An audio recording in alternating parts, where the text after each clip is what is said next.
Sports 3.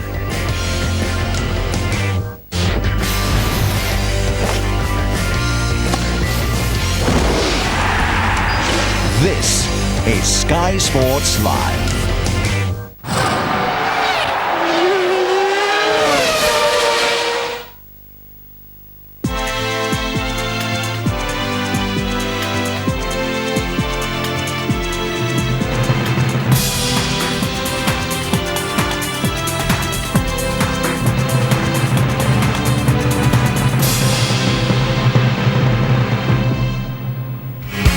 After failing to complete the double in the previous three A1 Grand Prix, the brilliant French team got back on track in Mexico when Alexandre Prix took France's A1 winnings to nearly $2 million. France comes through to win the feature race as well as the sprint race here in Monterey. Alexandre Prix takes the double and continues to extend their championship lead. This week it's California and the demanding Laguna Seca circuit in the hills above Monterey Bay, and it'll be a new experience for France's Nicolas Lapierre. Brazil's Christian Fittipaldi knows the track well, while Team Canada's Patrick Carpentier is looking to cash in on his superior track knowledge. But could the Stars and Stripes be flying for the first time this season? Brian Herter won Champ Car races at Laguna in 98 and 99 and finished a promising 6th in Mexico's sprint race 2 weeks ago. The A1 Grand Prix has arrived in America for the first time. What will Uncle Sam make of A1? What will the A1 drivers make of the awesome Laguna Seca Raceway? Round 10 of the World Cup of Motorsport comes from California, and today it's qualifying. Hello everyone, Laguna Seca is famed for incredible elevation changes and sweeping blind corner entries, but unbelievably we could have been denied the spectacle of A1 in America. Severe winter storms meant that track repairs had not been completed, putting the whole event in jeopardy. But after a frantic week of work, the US A1 Grand Prix is on. But it's an uphill struggle to stay one step ahead of the continuing bad weather.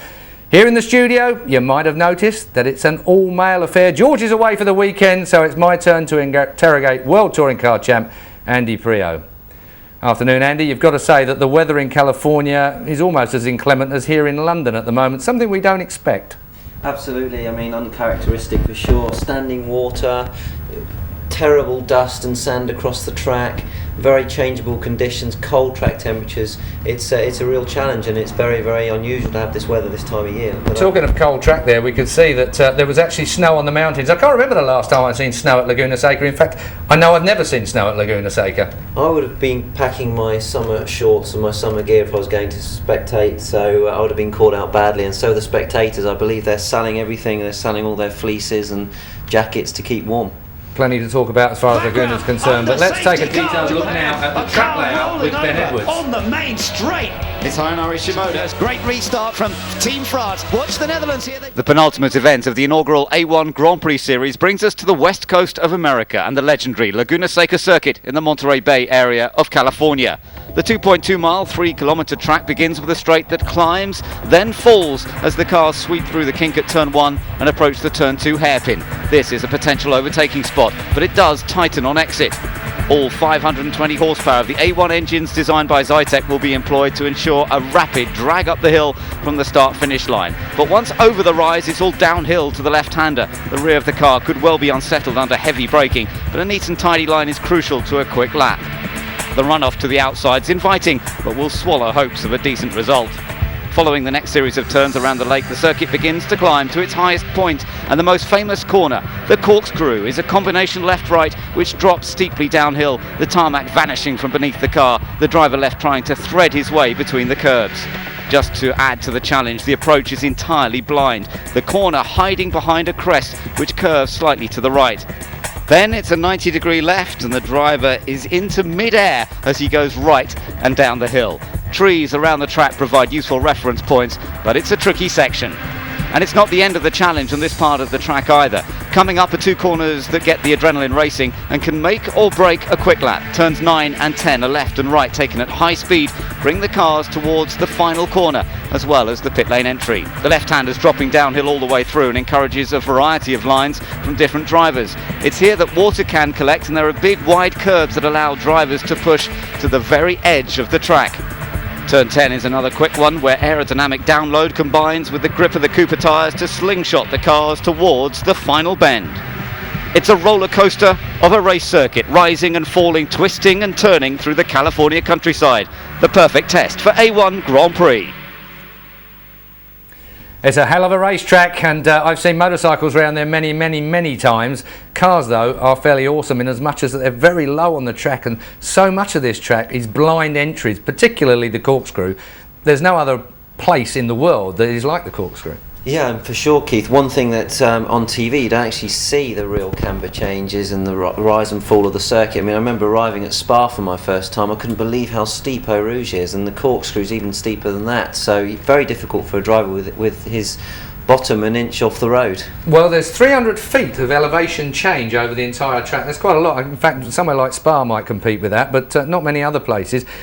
The corner that worries me very slightly is turn 1. You're entering it into it flat out, over a hill, down towards turn 1. We know these cars are a little bit light at the rear end and they tend to swap ends fairly readily.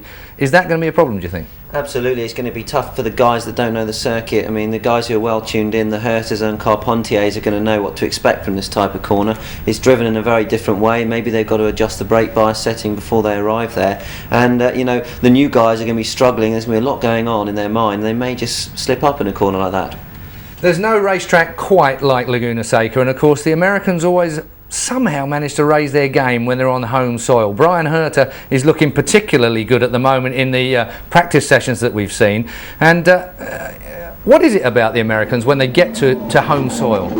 There's nothing like driving on your home circuit, but what I will say nowadays, even the guys who haven't been to these circuits will get on the pace eventually. But Brian Herter's, you know, it's his home track, he's committed, he wants to do well, and that does a lot for your confidence. Brian Herter then completing a lap and giving you some indication of what it looks like as we follow his car around. Another gentleman that's joining us as well is the youngster Ryan Briscoe, Target Chip Ganassi IRL runner, IndyCar runner from last year. Had a massive crash. If my memory serves me right, this is his first time back competitively. Yeah, absolutely. This will be quite a nerve-wracking experience for him. Remember, Darren Manning showed me some photos of him in hospital. It was all swollen, had a massive accident. But he's a quick guy. He's done Formula 3. He's been Formula 1 test driver. And, you know, you have to be a tough cookie nowadays in motorsport. Chip Ganassi rates him quite highly, of course. Alan Jones, this is the first time Alan Jones, the team owner, has put this youngster in the car. We've seen one or two Australians have a bit of a go at it. It's not been as successful for Australia, I think, as they would want in A1 Grand Prix. Absolutely not. It's a tough series. I mean, nearly half the grid are really experienced Formula 1 quality drivers who have been in Formula 1, IndyCar, Champ Car or something. So, yeah, it's tough and you need to pick the big names to be up there. Well, of course, we have already mentioned the difficulties they've had in Laguna Seca getting the track ready. They've only been 2 free practice sessions as it is at the moment. These are the quicker of the 2 for you to take a look at. The French, though, putting themselves in pole position as far as the unofficial times are concerned. 1:16.8 is going to get a lot quicker than that throughout today, of course. Look at Republic of South Africa again. Stephen Simpson looking so good again. Robbie Kerr right there. Big news about Team GBR. If you haven't already read about it on the websites, then we'll shock you, I'm sure, in a minute or two. Salvador Duran looking good for Mexico yet again. Ryan Briscoe, I'm sure that's the first time he's actually been around Laguna Seca, so that's a stunning time, 1:17 for him. Thomas Enger, the checks there. Patrick Carpentier, going to expect a lot more from him. Likewise, Brian Herter as well. Matt Halliday and Graham Rahal. Graham Rahal, there's actually a straight named after his dad here because he's won more Champ Car races than anybody else, I think, at Laguna Seca. That's how it looks after 2 practice sessions at the moment. Qualifying is just a few minutes away. Laguna Seca will be, well, a tough place, there's no doubt about it. Team GBR, though, have a secret weapon in we have a new driver coming up from China. Lee McKenzie, though, is trackside for the latest.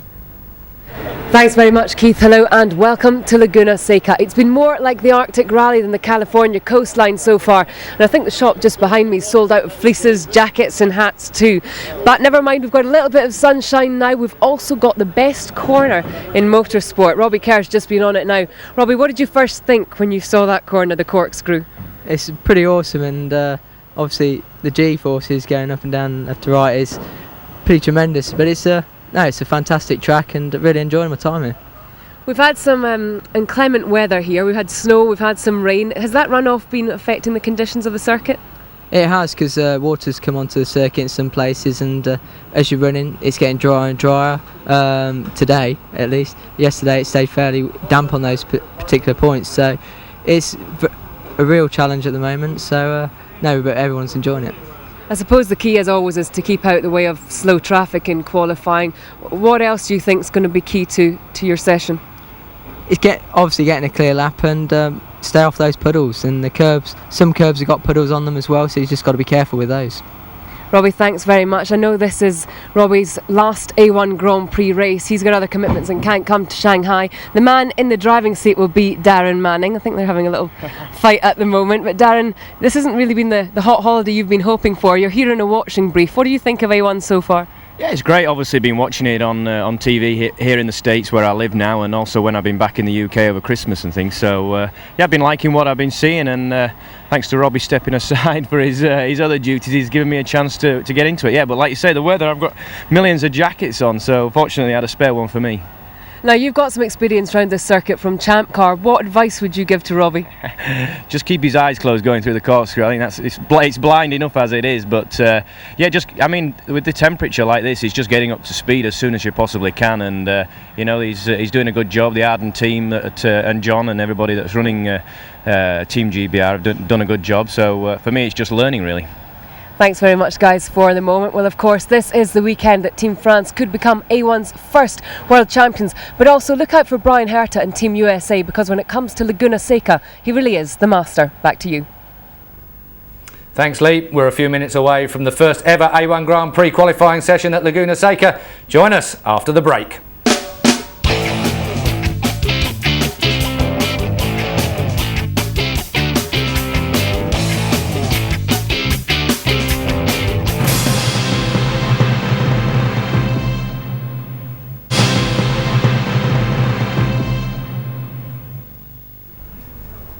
This is Laguna Seca near Monterey in California, and the first of 4 15-minute qualifying sessions is about to get underway.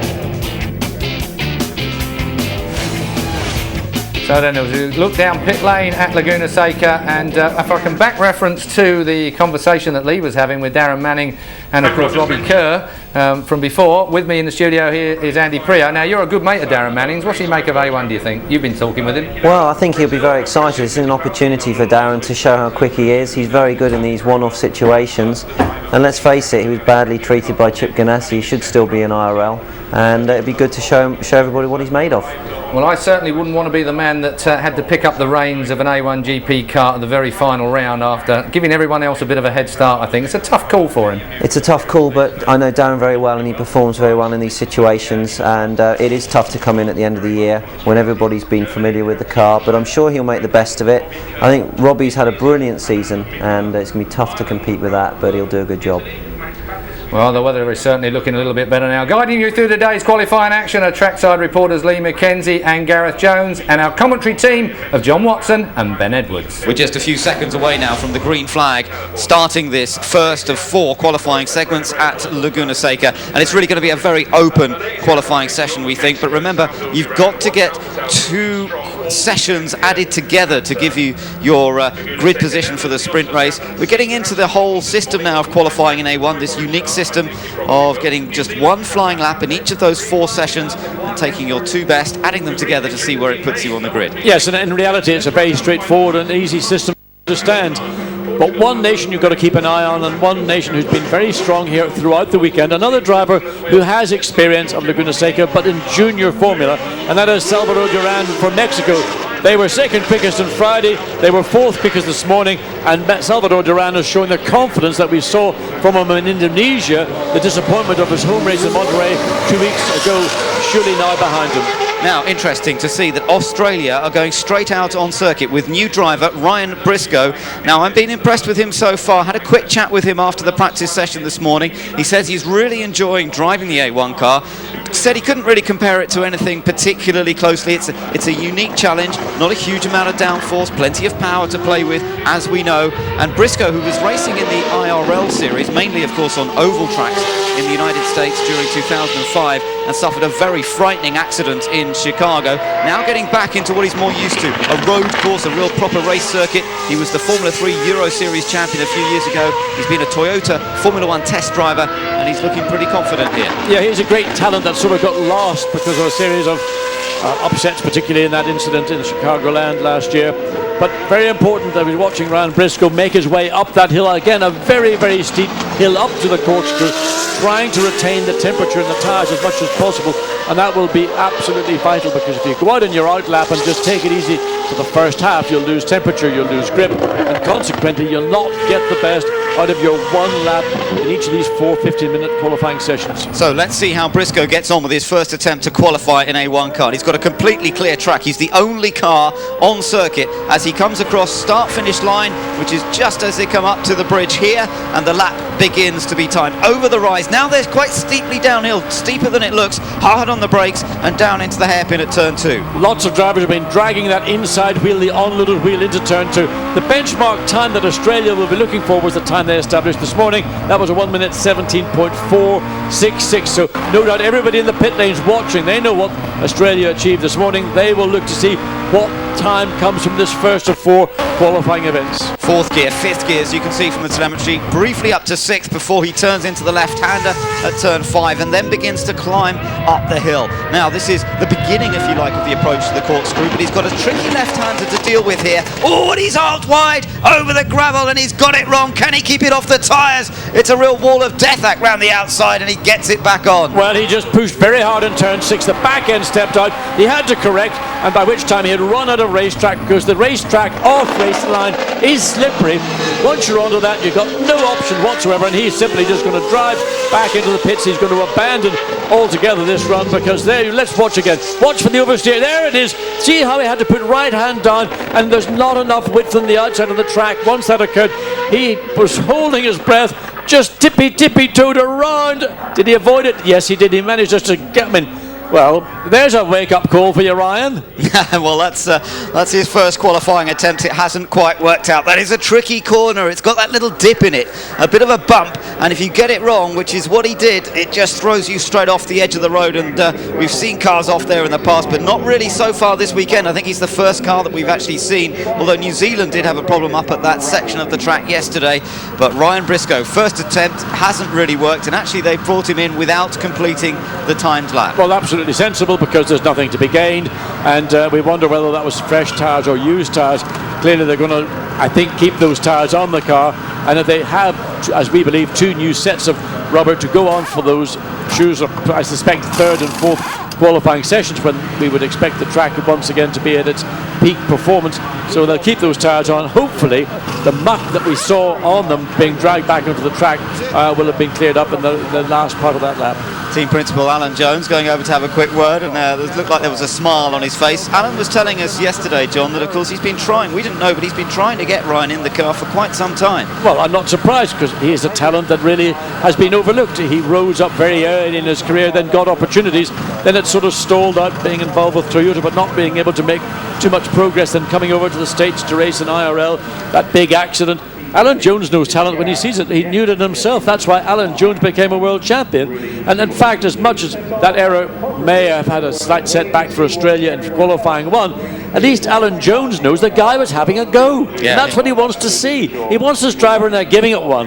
Yeah, he was attacking. Interestingly, he becomes the 5th driver who will have raced for Australia since the A1 series began. I think that's more than any other country. They had Will Power starting things off at Brands Hatch. Will Davison did a number of races. Then Christian Jones has competed at a couple of events, including last time out at Monterey. Marcus Marshall scored that podium finish in Sentul, his only outing for Team Australia. But this weekend it is Ryan Briscoe who takes over the driving duties. And while it wasn't an ideal start to his qualifying, but nonetheless we're about to see a few more out. Now the next one is going to be an interesting one to watch, because this is Patrick Carpentier for Team Canada. Carpentier has won 2 Champ Car races here, the last 2 Champ Car races that were run here at Laguna Seca. He knows this track as well as anybody, and he's been looking in particularly determined form.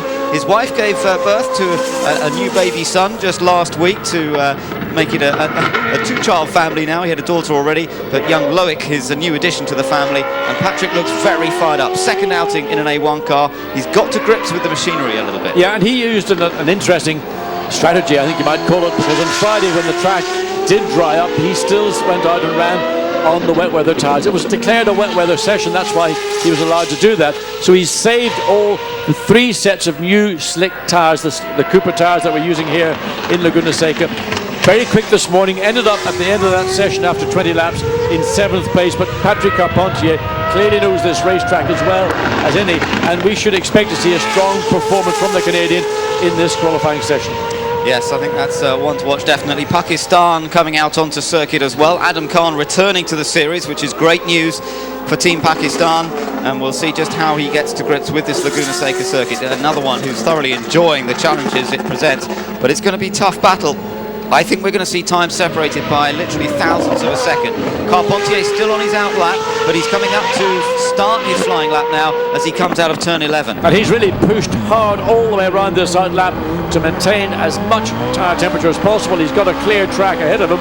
The only car that we've seen go out on track is Pakistan. Italy, I believe, are also out on track now as well. But this is the start of a lap through turn 1. Then the downhill braking, easy to drag that inside wheel. Difficult 2-part corner, easy to overdrive it in the middle part, get it wrong on the exit, run wide, but pretty good from Carpentier. Yeah, 3rd gear through that section and stays pretty much in 3rd gear through the right hand and uses all the road out to the curb. Meanwhile, Brian Herter for Team USA is also exiting the pits. Interesting to see, good few cars coming out. We're only just over halfway through the first 15-minute session. Back with Team Canada, now climbing up the hill through turn 5. Let's see how he gets through 5, because turn 6, that's the corner where Australia got it all wrong. That little oversteer in the middle of the corner spelled the end of the session for them. Good for Carpentier and Canada. Yeah, that was neat and tidy, wasn't it? Carried the speed, climbing up the hill, over the crest, into the first part of the corkscrew. So a little bit of a lock-up, but not a problem. Then this is the transition from left to right.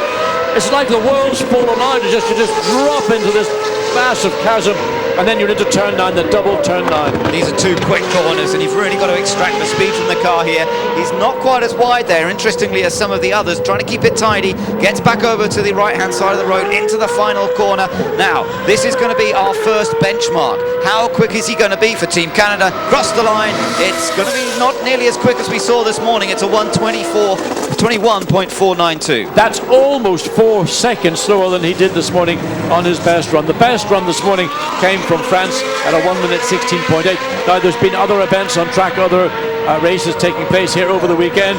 So it takes time for a track to get back to a level that it was when these drivers, when they finished their official practice session this morning, they left it. But watch Brian Herter. He is the king of the hill at Laguna Seca. Yeah, he has twice taken victory in Champ Cars. His first ever Champ Car victory came here when he was driving for Bobby Rahal.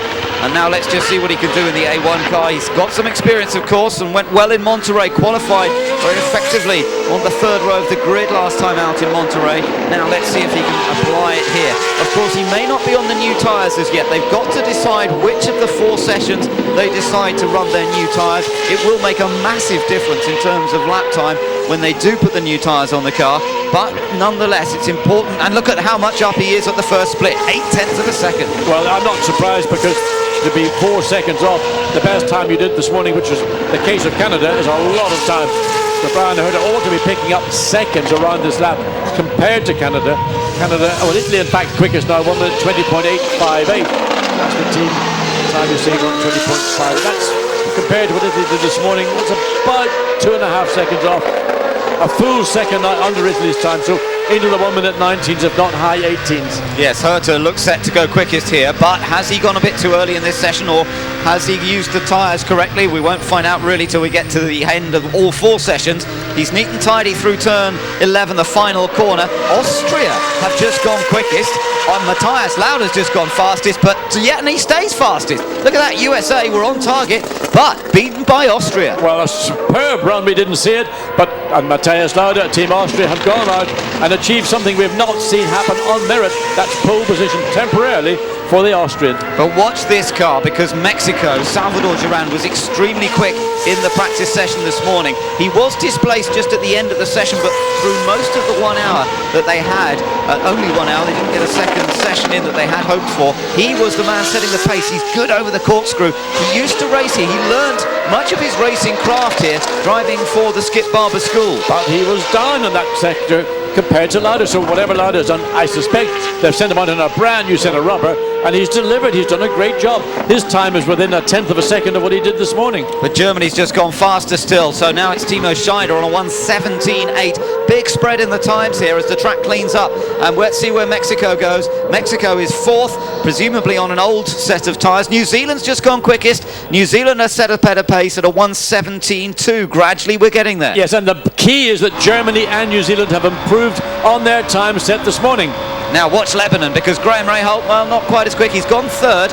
Good effort, 1:18.5. He was pretty fast this morning, and the youngster, the 17-year-old son of Bobby Rahal, who drove for Lebanon last time out in Monterey and knows this track from both Formula BMW and the Star Mazda series, has been looking good all weekend so far. But currently it's New Zealand quickest, Germany second, Lebanon third, Austria fourth, USA fifth, and Mexico sixth. That's our top six. Still, we've got 11 cars that haven't set a time. Yes, and just under 3 minutes in that session, remaining 2 minutes 45. So this racetrack is going to be like a traffic jam.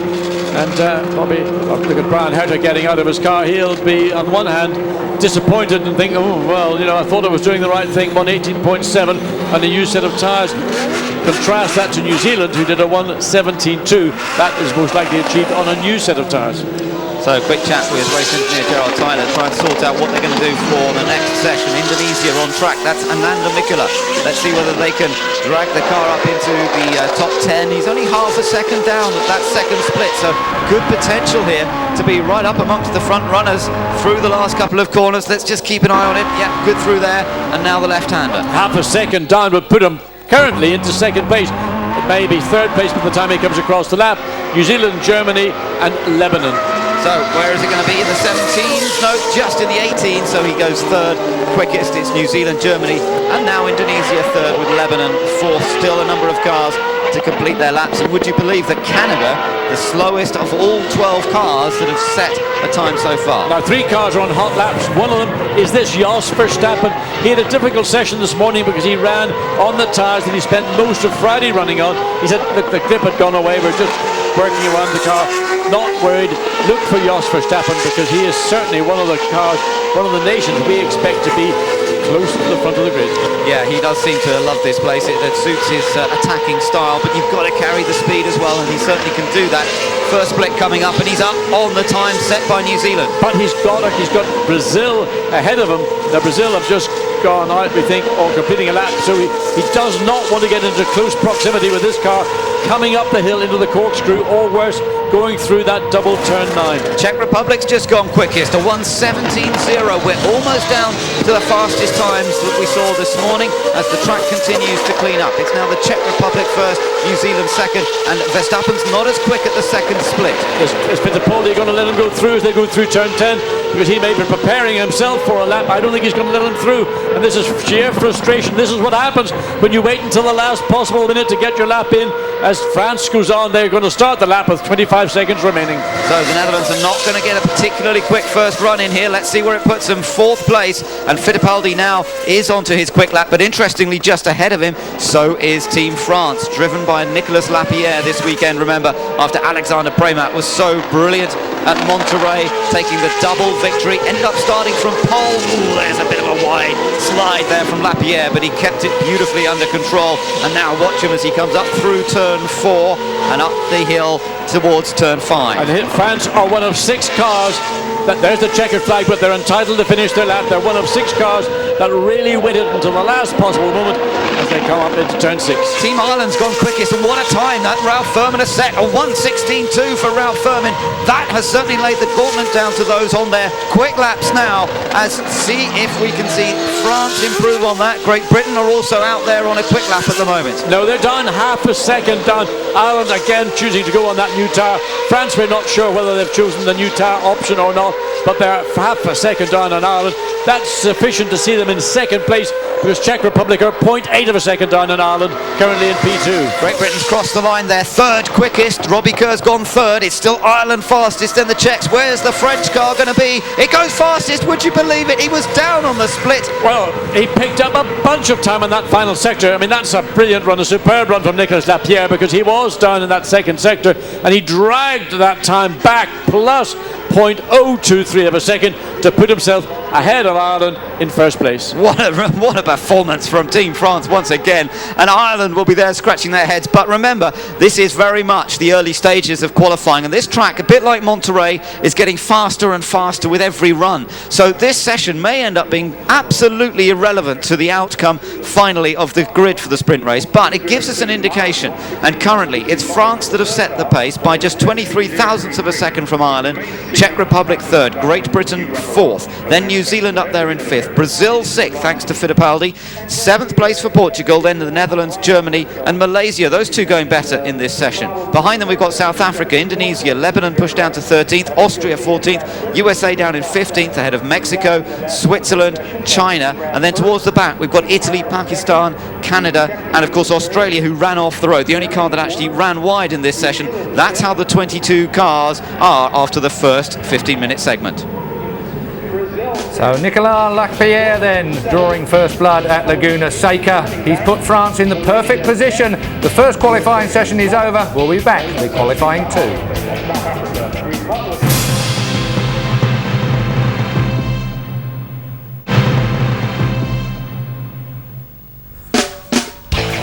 You're back at Laguna Seca for round 10 of the World Cup of Motorsport from America.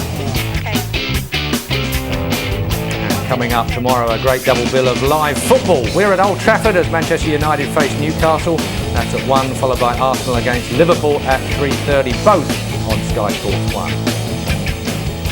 And you can catch highlights of today's A1GP qualifying from Laguna Seca tomorrow at 1 p.m. on Sky Sports 2, and then join us at 9 p.m. for live uninterrupted race coverage on Sky Sports 3.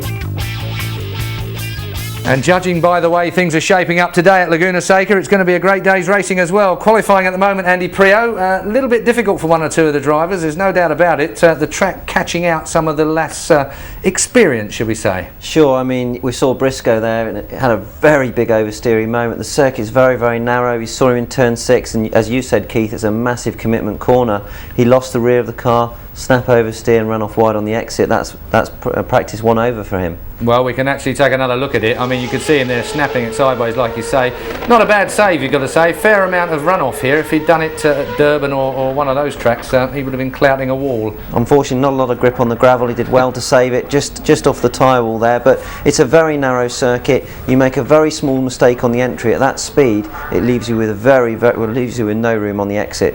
Shows you just how much you pick up on the tyres as well. Hot tyres picking up all that sand and rubble, and that's basically wrecked his tyres. Absolutely, and he's lost a practice session there. He needs all the time he can get on this circuit. It's his first time in the car, and he's ratcheting the pressure on himself now for the remaining 3 sessions. I would imagine they're all feeling a bit of pressure out there at the moment because of the lateness in track time. It's been freezing cold. You know yourself when you're sat in your motorhome shivering away waiting to go out on track, and then it's delayed and delayed. State of mind, they must be feeling just a little bit anxious to get out and do the business. Yeah, I love qualifying. You either like it or you hate it. David Coulthard struggles with it, but he loves the racing. I love qualifying, and these guys, some of them are going to be absolutely up for the challenge, and I'm quite surprised to see Carpentier 5 seconds off the pace. Can't make him out at all, but we'll find out about that, of course, as the day goes on, because they've got 3 more sessions to go. But Nicolas Lapierre really did it for France. He scored that psychological trick of going out there, banging in a really fast time, and it was incredibly quick compared with everybody else, and he looked so good on the track. Yeah, and I think unfortunately that was on old tyres, and we could see in his second split he was 0.6 down, 0.577 down there, and then he clawed it all back in the last split, which tells me there's a little bit in reserve. Absolutely on the limit there on the exit curve, the car darting all over the place. Pretty impressive, I'd say, Keith. No doubt about it. Lapierre then coming through to set the benchmark, I think, but I've got to say that the track still will come a lot cleaner just yet. I mean, we're going to see this getting faster and faster, I'm sure. And if you look at some of the lap records that we kind of, all of us anoraks, tend to look at to see how they compare with A1 Grand Prix. They've got a long way to go before they're starting to challenge champ cars or even the Atlantics going back a while. Absolutely. Ultimate lap time is something that, you know, I mean, from my point of view, I think it doesn't really matter. As long as the racing is close, it sounds good and it looks fast. And we've seen this year A1 has produced some fantastic racing. You can't tell the difference between a car going 5 or 6 seconds a lap faster on TV.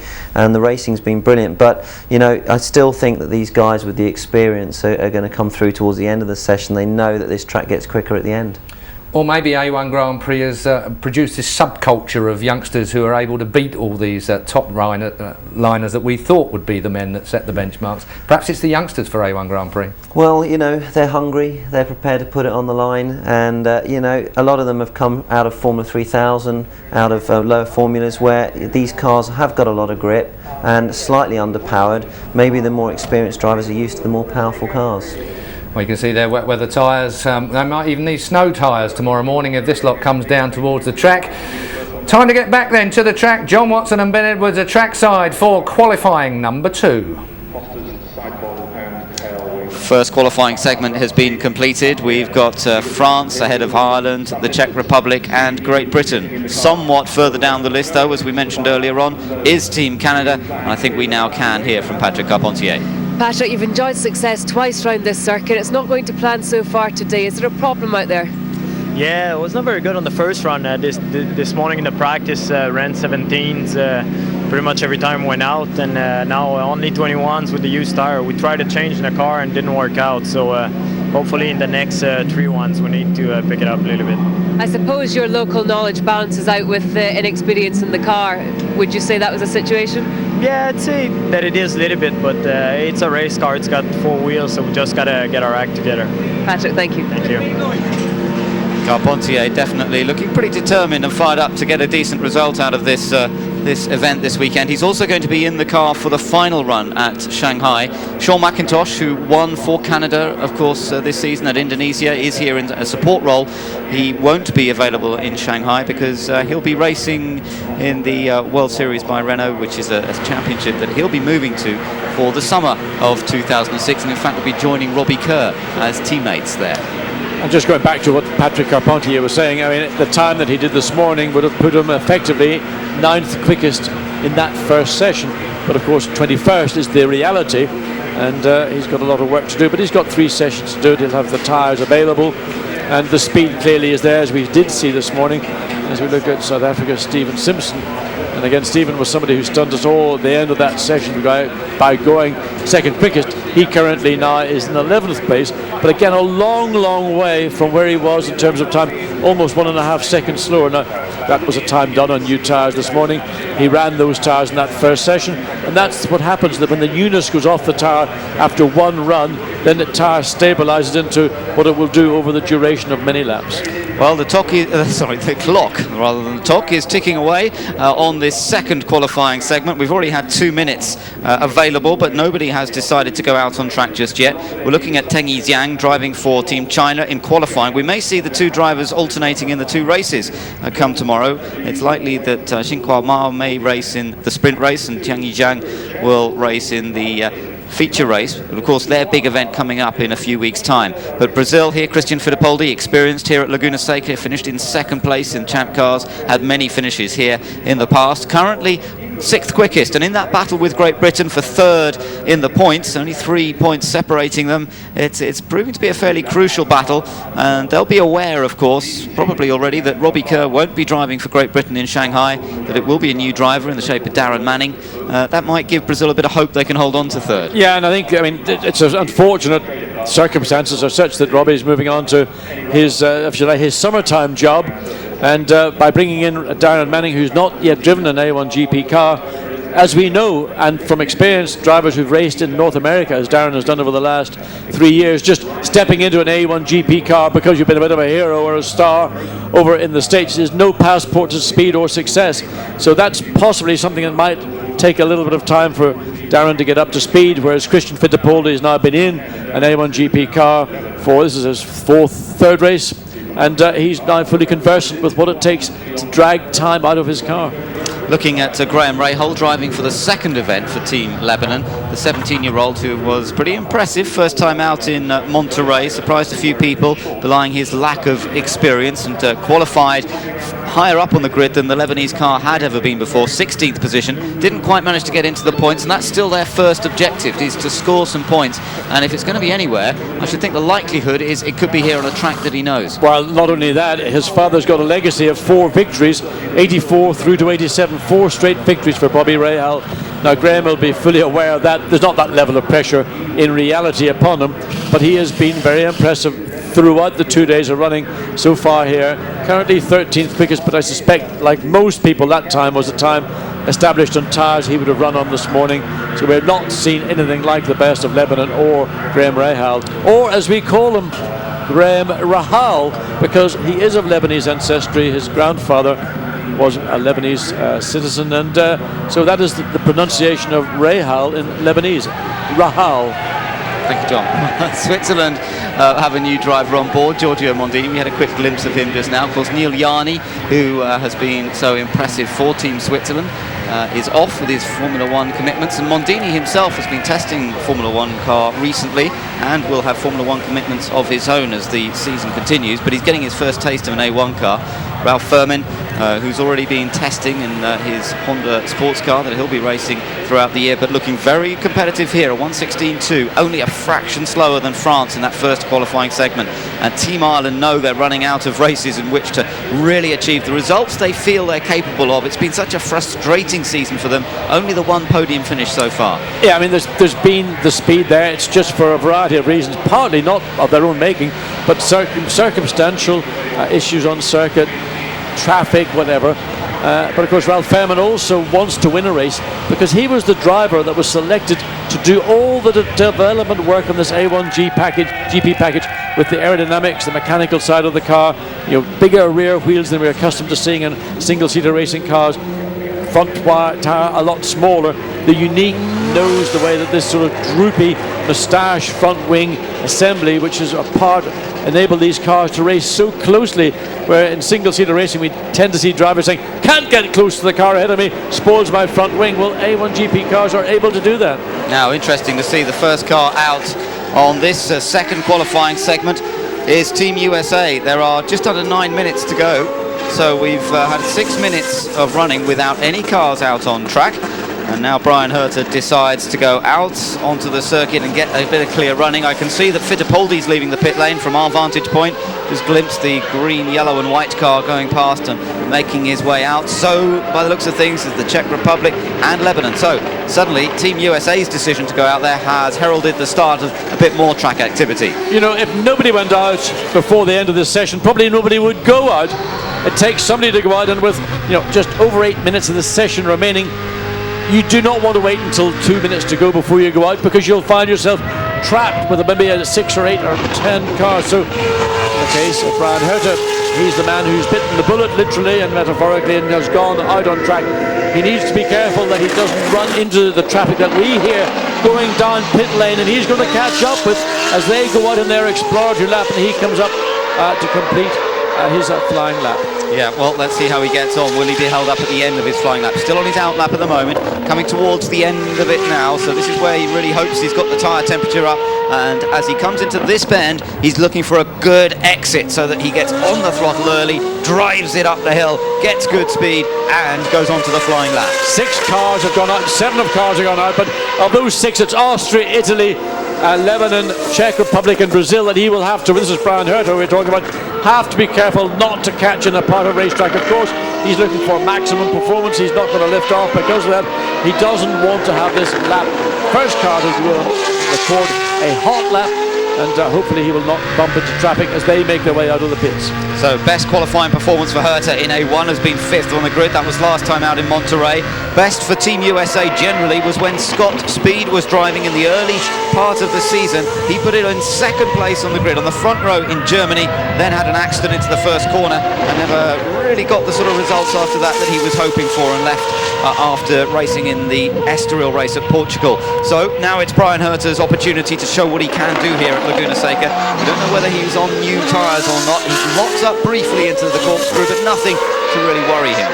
Well, the combination of the first and second sessions probably will not put Brian Herter for very long in provisional pole. He will initially go provisionally quickest because that first run of a 1 minute 18.7 against the best of a 1:16.2 is too much, but nevertheless he has to use this session to use as a building block for session 3 and 4.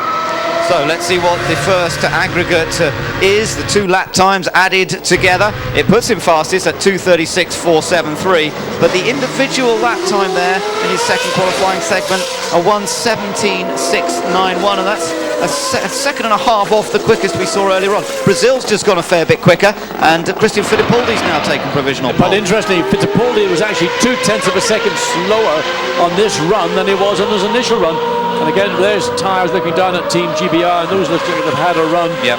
So possibly what we're seeing are, well, Czech Republic going quickest as well, and everybody is actually marginally slower on this second run than they were on their first run. We've not seen anybody to date, with the exception of USA, exceed the lap time that they did in the first run. Looking at a little replay here of Christian Fittipaldi, who's completed his lap. He also had a lock-up coming into corkscrew. Nothing unusual. You'll see most of the cars doing that. It's just the nature of the circuit at that point.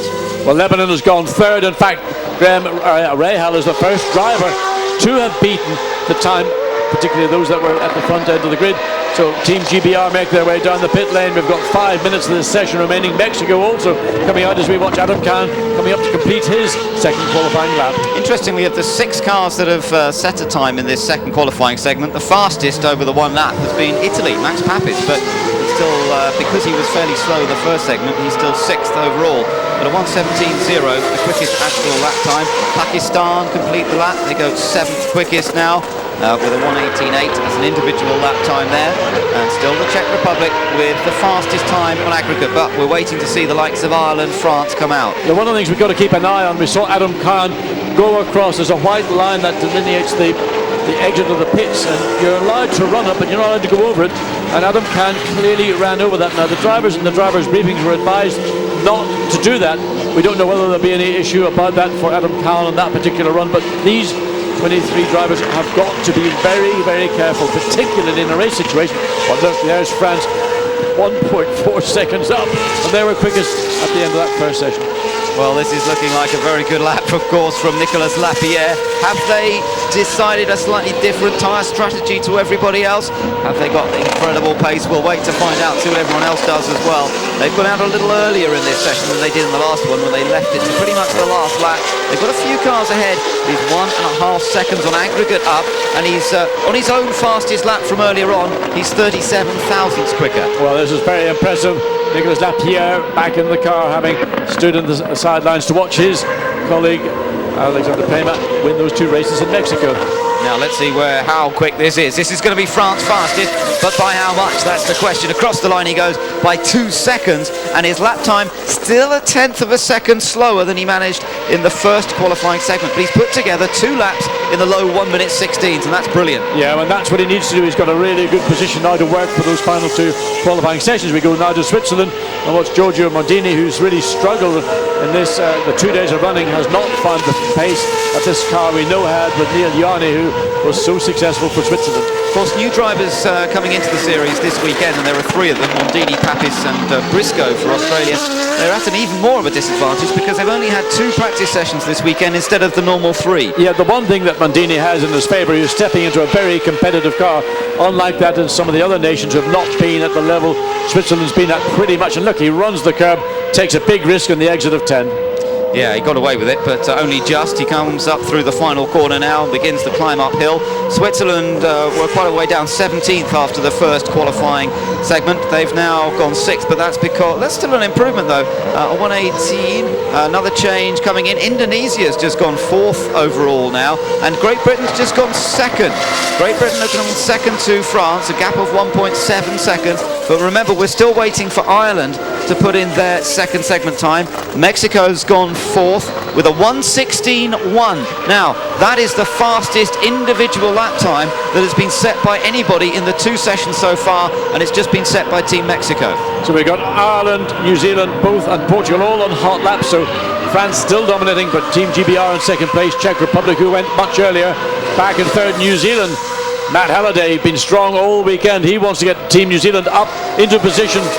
He goes into third. Good effort from Halliday. He's put 2 laps together, a 1:17.2 and a 1:17.1, to give him a time of 2 minutes 34, as you see, compared to the 2 minutes 32 set by France so far. Here's the man that could challenge France. This is Ralph Fairman, Team Ireland. So he's got to beat that, come up 1:2.32, and he's not going to do it, but he's only going to get a time. Keeps him in second place. So here's individual lap time, again in the 16s, but not quite as quick. Now, he was on a used set of tyres, and it'll all come down to who's got new tyres left for the remaining 2 qualifying segments. Ireland's gone back into second place then. It's France quickest, Ireland second, Great Britain third, New Zealand currently fourth. So Canada go out at the end of the session as opposed to what they did in the first session. They went out at the very beginning. So Patrick Carpentier, who saw how much he was done, was a bunch of time, 6 seconds. So in effect, this is going to be his first proper qualifying run, as opposed to what we saw his first qualifying run, which of course will not be of any assistance in the aggregate of the 2 quickest times. Portugal's come up to 6th as they've completed their lap now, as Canada continues on its way around, looking like a reasonable lap, but not an outstanding lap. Let's see where this puts him. Of course, he's got to add it to the lap that he did in the first session, and that really wasn't very quick at all, so it won't move him up a great deal anyway. But it's the individual time we will be watching closely, so he'll stay way down the list. He stays down in 16th, but a 1:17.2, a reasonably competitive time. So Netherlands, as you see, come across, well, they are showing, they've gone at 9th place.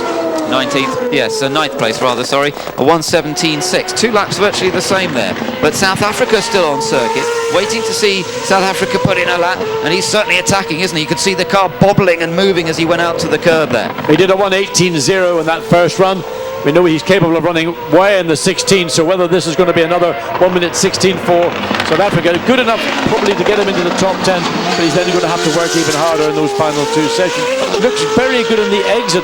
He doesn't run too wide in the exit, which gives him then the position to get through this double downhill cambered turn 9. 3/10 down on the fastest lap set so far by Mexico, so this is going to be a good lap for South Africa, but added together with the first lap from in the first session, it's going to put him up, well, certainly into the top 10, I would think. Let's just see how this puts Stephen Simpson, the man, 5th. Yeah, good effort that from Simpson, the man who took pole position only to lose it through a technical problem in the last race in Mexico, and he wants to try and get back up there again this time. So he's gone 5th. It's France quickest, Nicolas Lapierre, consistently quick. Second fastest is Team Ireland. 3rd, Great Britain. 4th for New Zealand, and now 5th for South Africa. So Nicolas Lapierre having a good look at the monitors, wondering how things are going to develop over the next 2 qualifying segments. There's more thinking going on down there. There's Matt Halliday of New Zealand. He's popped up to 4th. Good effort from New Zealand, but they know that they've got to find a bit more pace. They've got to get into those 1:16s. Well, Team GBR, New Zealand, South Africa, Czech Republic, that's 3rd through to 6th place. They've got to find a lot of time in these final 2 qualifying sessions, because right now it's really France dominating. Ireland half a second, 0.6 of a second down. So this is the situation: France, Ireland, Great Britain, then it's New Zealand, South Africa, the Czech Republic, Portugal, Mexico very threatening in 8th, then Brazil and Malaysia. And watch Mexico, they've got the individual fastest lap so far. Then it's the Netherlands, Germany, Indonesia, Lebanon down to 14th, ahead of the United States, Switzerland, Austria. Then it's Italy, Canada, China, Pakistan and Australia. So France doing it all right at Laguna Seca, but close on their heels Ireland and Team GBR. Can they go forward in session number 3? That's next.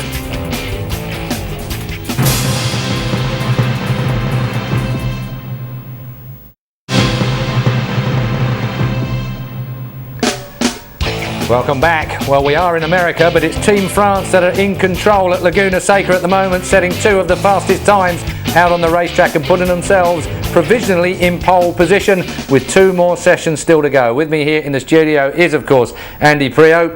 In fact, it's your last time in the studio with us, Andy. You're off to do some proper work after this particular weekend. Absolutely. My sweating starts and the season starts, but it's been great to be here, watching the series grow from the first race to where we are now. Now there will be people talking about you throughout the year as opposed to you talking about other people. Let's talk about France at the moment. I mean, 2 immaculate times from them consistently again. and we don't really know if they've chucked some tyres at this effort yet. Yeah, I find this part of the session and qualifying quite difficult to judge because everybody's playing the tyre game.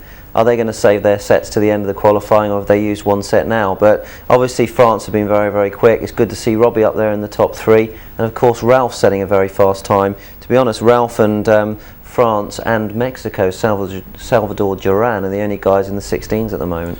I have to say, Ralph Furman, the bit of the lap that we saw of him looked very, very smooth indeed. Yeah, he looks smooth. The car looks well balanced, and I think he's got his head around the circuit because he hasn't been here before, and it is a difficult circuit to learn with these blind turning points. You need a lot of confidence. The track still looks very, very dirty though when we're looking at it from the overhead cameras. I mean, is it going to clean up much in these next 2 15-minute sessions? It will clean up enough, but it's so cold. You're not going to be laying the rubber down because the track temperature is probably going to be so cold, and these tyres are used to working in much warmer track temperatures. So I think it's going to get quicker. It definitely won't get slower as long as it doesn't snow. It's the usual suspects really, and it could snow of course by tomorrow morning. I think they were playing snowballs first thing this morning after an overnight snow, believe it or not. I've been going to Laguna Seca for a great number of years and I've never known it this cold. Or windy or wet as the week has built up to it. So they've had all the UK weather I think out there. It's all the usual suspects in the top 7 or 8, isn't it really? The people that we expected to be thereabouts, Herta, Carpentier and even Fittipaldi, because they all have champ car knowledge of this track, they're still not quite there, are they? No, they're not, and you know, as I said to you before, if there's no such thing as a home circuit anymore at this level, a top driver should be able to learn a track within 2 or 3 laps. And don't forget, if they've done their homework before they get there, which every professional driver should do, they're going to be on the pace. So it's you know, the fast boys, the young guys are coming through. Of course, consistency is the key again with this particular style of qualifying. If they don't put down 2 really good times, they're going to be way down the grid. And we've seen people like Carpentier something like 4 seconds apart from his quicker time. I don't understand that. I can't understand that. I know he's just on a 17 now, but to go out and drive 4.5 seconds off the pace, that's a tough thing to do. And as there may have been a problem with the car. We've been discussing in the studio, 4.5 tenths is a lot in this game, but to be 4 seconds off. Your old mate Darren Manning, who stood trackside, he's going to be deputising for Robbie Kerr for the final round. He must be wetting himself looking at this, I would think, even though his demeanour will say not. Absolutely. I mean, Dazza looks cool and he's got that aura of a professional racing driver. But yeah, he's been around a bit, Darren. He'll know what to do. He's beaten these guys before. Indeed. Well, he's got all that to do when we get to China. That's Shanghai. That'll be the final round on April, I think, the 2nd from memory. We're looking up now towards the sun that's breaking out over the snow-capped mountains of California. I didn't think I'd ever be saying that in a commentary position here at the moment. But the sun is out. It's only about 10 degrees though, so it's not much warmer than it is here in London. So as we look down, quite a large crowd here as well, keeping an eye on proceedings. The RV paddock, if you like, where all the motorhomes are parked, is packed out, and the car park at the back of the paddock is as well. Let's get back to our commentators then, John Watson and Ben Edwards at trackside. Wind blowing across the lake there as we wait for the 3rd qualifying segment to get underway. We're only a few seconds away from that, but I don't think we're going to see any rush of cars taking to the track. Most of the cars sitting down there in pit lane without wheels at the moment, or many of them anyway, as they wait for the right moment to come out in this 3rd qualifying segment. The tension beginning to build as we see that France and Ireland have certainly been very fast so far, but Team Mexico, who've got the fastest time so far, they've got, and if they can add another one in there, then they'll be up the top. And Switzerland not getting getting the times in the 2nd qualifying segment because they missed the weighbridge. So Giorgio Mondini being penalised for not going onto the weighbridge, which is up at the top end of the pit lane. It's just as they come into the pits, quite a tight turn. But they were warned about that in the driver's briefing, that be careful, if you get called to come onto the weighbridge, you must do so, and Mondini obviously didn't. Well, I think that's probably a red squirrel, and there is so much wildlife around us. We saw eagles soaring in the thermals just behind the circuit, and well, we saw some pets in the paddock, which, as we pointed out, is an unusual feature at a racetrack, certainly in Europe. And there, the pride of what America's all about, the stars and stripes.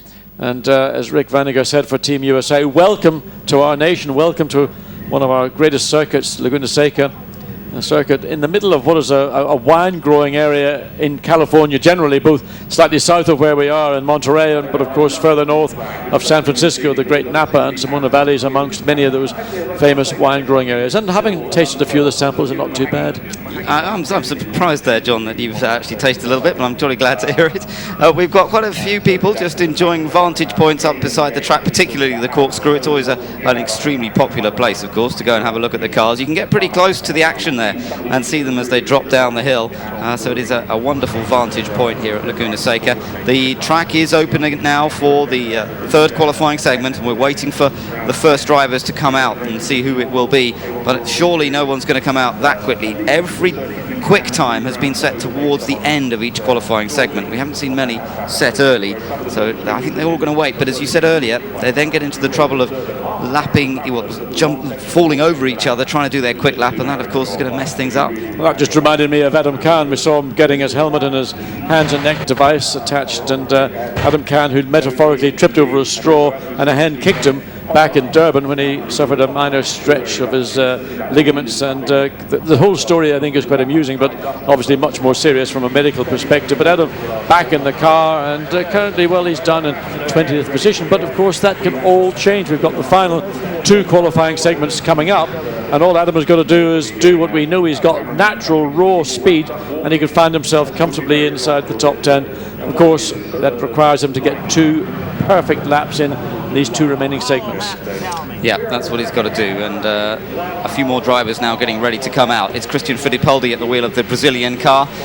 He's looking to improve on 9th position currently, a 1:17.4 added together with a 1:17.6 keeps him towards the bottom end of the top 10.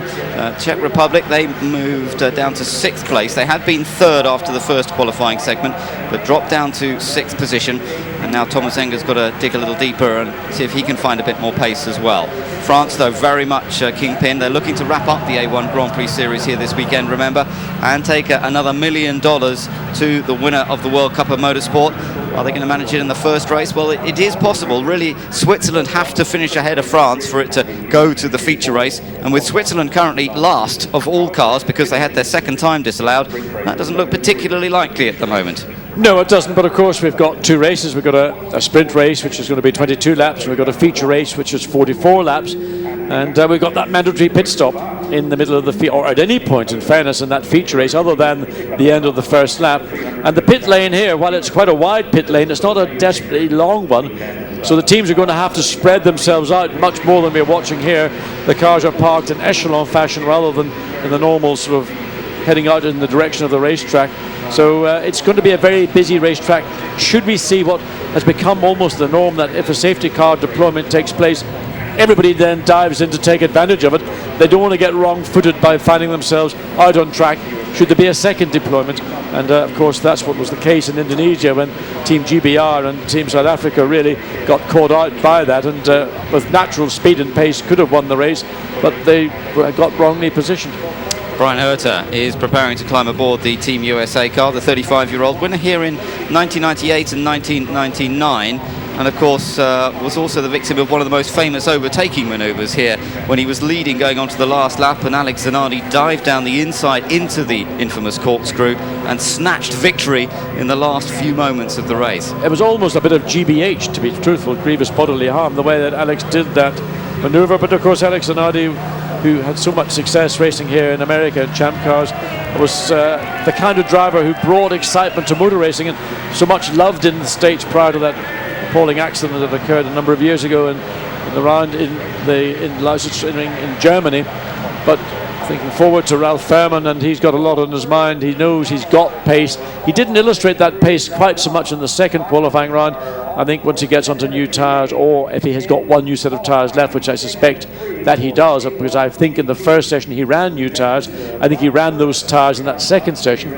Whether he will run that set in the third session or he will gamble and go with again a new set for the third session, well, we'll only know when we see the times. Still 9.5 minutes ticking away here on the third qualifying segment. Still no one out on track. Everybody waiting and waiting to see when the first opportunity that they think they'll get a quick time. And actually, look, it's Great Britain deciding to come out before anyone else is. Robbie Kerr, who'll be first onto track, currently third quickest, looking to line up on the second row with his current aggregate time, but can he now get into the 1 minute 16s, because he's been just outside them with his 2 attempts so far. He's really got to do something in the middle to low 1 minute 16s if he thinks he can wrestle a front row good position away from Ireland or France. and certainly Ireland are going to look to consolidate, and France are in a very strong position indeed. They've got initially the advantage in qualifying, but of course these two sessions are free to everybody to go out and to challenge France and take that away from them. Team Lebanon were heading out of the pits as well. Italy, you saw there. Austria getting ready. Matthias Lauda currently 16th fastest, just ahead of Italy. Max Papis. Pakistan coming out, so is Germany. There's Timo Scheider at the wheel of the German car, and it really is going to start getting fairly busy on track. Once again, they've all left it till about 8.5 minutes to go, and then they're deciding to come out on track. Australia's still waiting. They're still working on the car down there, one nearest the camera, and we'll see what Ryan Briscoe can do. Well, we've got Team GBR, Lebanon, Italy, Pakistan, Germany, and now Austria. 6 cars out on track. As we go to Robbie Kerr, Team GBR, as he comes through turn 11 to start. This opportunity to put Team GBR onto pole position, or certainly front row.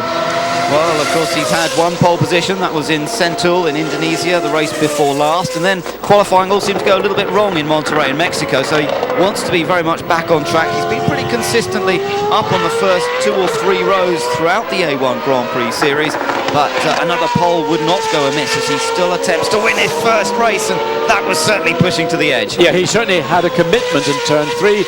I wasn't sure about the way he exited out of 2. He was slightly wider on the exit than I think he needed to be, and that may have in turn compromised. But look, there is a time on that sector. Fastest of all is Team GBR. Yeah, look at the green. The time at the bottom of the screen indicates how this lap compares with the actual single fastest lap that we've seen from anybody, not their aggregate best. So Mexico, who did a 1:16.1 earlier on in that second session, he's right on the pace with that. So this could be a very rapid lap from Robbie Kerr, and he's down a little bit at the second checkpoint. Now we know that France picked up a bunch of time in this final sector. Robbie Kerr has got to do the same. Yeah, well, let's see where this puts him. Remember, he's 3rd place on aggregate at the moment, and it's going to be these last 2 qualifying segments that are key, I think, really. It's all going to build towards the 4th and final segment, but you've got to get a good lap in here. A lap in the 1:16s, maybe even quicker. It's a 1:16.208. He stays 3rd for the moment, but it puts him in the hunt. If he can do another lap like that in the 4th qualifying segment, he's right in the hunt for a front row starting position. Well, that'll be the whole story of this qualifying session. I think everybody's going to run with that new set of tyres in this session. They feel that they've got to get it done, and then if they have to consolidate, well, that's it. But down to Graham Rahal, or Graham Rahal as we know him over here, for Team Lebanon. Yeah, now let's see where this puts Lebanon. He knows the track well. He was 14th before this run. Does this improve him? Yes, it does. What an improvement to a 1:16.244. And that's over 1.5 seconds quicker than he did in the second run. That's an amazing lap from Graham Rahal, the 17-year-old driving for Lebanon, a 1:16.2, just about the same sort of pace. But Papis has just put in a 1:16.1 for Italy. Italy's gone 3rd. And Italy could challenge for front row grid position, because what they had done on the 2 previous sessions was nothing. They're in the frame right now. So you get a real change around here. Germany 5th fastest. A good lap from Timo Scheider in the 16s, a 1:16.0 by the looks of it. Fastest lap of everybody. Yeah, so we've got, surely somebody's going to be in the 1:15s any minute now, because they're so close. We were only 1,000th away from somebody being in the 1:15s. That's a single lap. But remember, on aggregate, it's still France that is quickest. And the 5 minutes remain, and there's 12 cars yet to go out and do a lap. 5 minutes. We're going to get a very, very busy racetrack as Team New Zealand, Matt Halliday, he's going out on track. Can he find a clear patch of track? Because that's going to be key if you've got your new tyres, not to get caught by traffic while you're on your flying lap and they're on their out laps. Switzerland also heading down pit lane, and Mondini's got to do something special here. He's had one set of times, one lap time disallowed as he missed the weighbridge, so he's now dependent on his 1:19.3 from the first segment, and that's going to put him absolutely nowhere. He needs 2 good segments here to come up. Now, what about Team USA? They've left it a bit later this time. That's interesting. Herta's been one of the first out on circuit. Those tyres look pretty fresh to me, and I think this could be a quick run coming up from Brian Herta here for Team USA. So Portugal, Indonesia, New Zealand, Switzerland, the Czech Republic and the USA, with Mexico coming down pit lane, followed by Australia. Yeah, it really is getting busy out there now, isn't it? A number of cars on their out laps. Nobody currently on a hot lap. We'll wait for them to come through into the final corner, and then they'll be onto their hot laps. Portugal have just gone onto theirs, in fact. Portugal trying to move up from 10th position as Ryan Briscoe for Team Australia exits pit lane. There is Alvaro Perret. He's on a hot lap. So comes out of turn 2.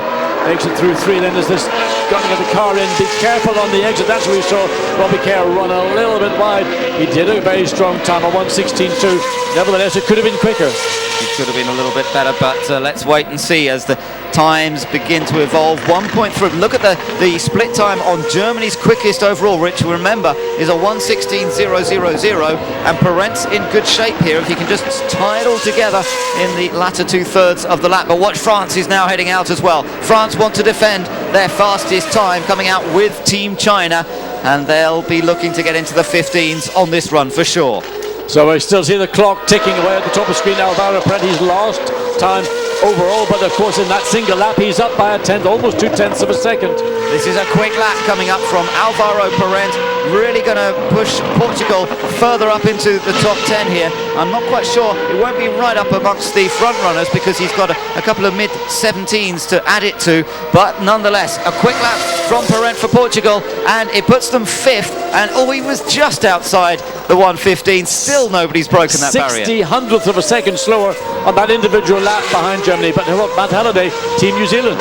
Yeah, New Zealand one to watch, no doubt about it. Matt Halliday, his attacking style can be very, very effective. He's currently 8th fastest. Can New Zealand improve on that? Where is this going to place them? Cross the line, he goes second. 15.823, fastest single lap of anybody here this weekend. So they've timed it brilliantly, but do they have a bit more in reserve for the 4th and final segment here?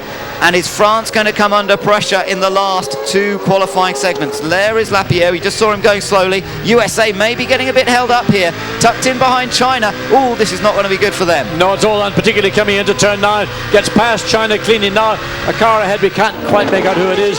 So it's France, in fact. France going out on their out lap. So America doing their timed lap, France preparing to go onto a timed lap. And Team USA definitely getting caught out by traffic here. This is not going to help their cause. They're down in 18th position at the moment. This should move them up a bit. Yeah, 12th, but it's not enough. And he's 1.1 seconds off the pace. Yeah, so 1 minute 16.954 is not good enough.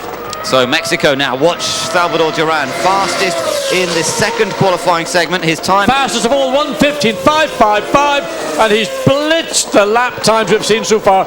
We saw that get 1 minute 15 lap from Portugal. Now it's absolutely stunning from Salvador Duran. Brilliant effort from Team Mexico. They go fastest overall, and they've really laid the gauntlet down to Team France and Team Ireland now, because both of those teams have to pull something out of the hat to match what Mexico has done, because he's put 2 very quick laps together, a 1:16.1, a 1:15.5. His aggregate a 2 minutes 31.7. Brilliant effort from Duran. Yeah, looking for France coming into the corkscrew. We saw Czech Republic go through just a second or 2 ahead. So can France respond? They are by 0.14 of a second, and France once again look like they're going to take the coveted provisional pole. But the challenge really now is from Mexico. Ireland have done it, Samuel. They've still got to complete the lap they're out on. Well, let's see if this is enough. I'm not sure this will be quite enough for France to grab it back from Mexico. It's going to be a very fast individual lap, but is it enough to go quickest? Oh, he does it! At 15.384, and the times are dropping by the lap. Ireland is the last of the top 4 right now. Ireland in 4th place. They need desperately to be into the 15s. What about the Netherlands? They're desperate to improve. They do improve a bit, but not by much. They're up to 12th, a 1:16.6. Not really the sort of pace that we would expect to see from Verstappen. They're struggling a little bit here. France, Mexico, New Zealand top 3, but Ireland, we're still waiting for Team Ireland to complete their hot lap. And we're watching Brazil also completing the hot lap. So a couple of key cars to finish here. Yeah, we're saying in the first sector, Ireland have done a 38. There's something Ireland's time. There's something other. We're looking at Brazil, but Ireland are showing a 38.144 through that first sector, and they're not showing any other time. So we wait and see what the problems for Ireland are. Yeah, maybe he made a mistake or had a problem. Brazil across the line, 14th for Christian Fittipaldi. Not a particularly quick lap there, a 1:17.1. And it's France who have reclaimed the top spot once more, but it's Mexico now second. New Zealand going extremely well here, the New Zealanders, and this is really a boost for the team. And Matt Halliday was saying to me yesterday they had made some changes to the car, very optimistic that was going to help them, and it certainly has. South Africa, Stephen Simpson stunned us all at the end of that second session. He did a 1:16.4. Now that seems almost redundant by the standard that we've seen in this last couple of moments. Well, let's see where this puts South Africa. They need to move back up the order a little bit here. He's 13th. He won't be satisfied with that, and that lap time on old tyres, a 1:17.5. He's got a new set of tyres waiting for him now. There's Ireland coasting round. Well, they are showing they're on a hot lap, but there's a problem. Look, he's been off track somewhere.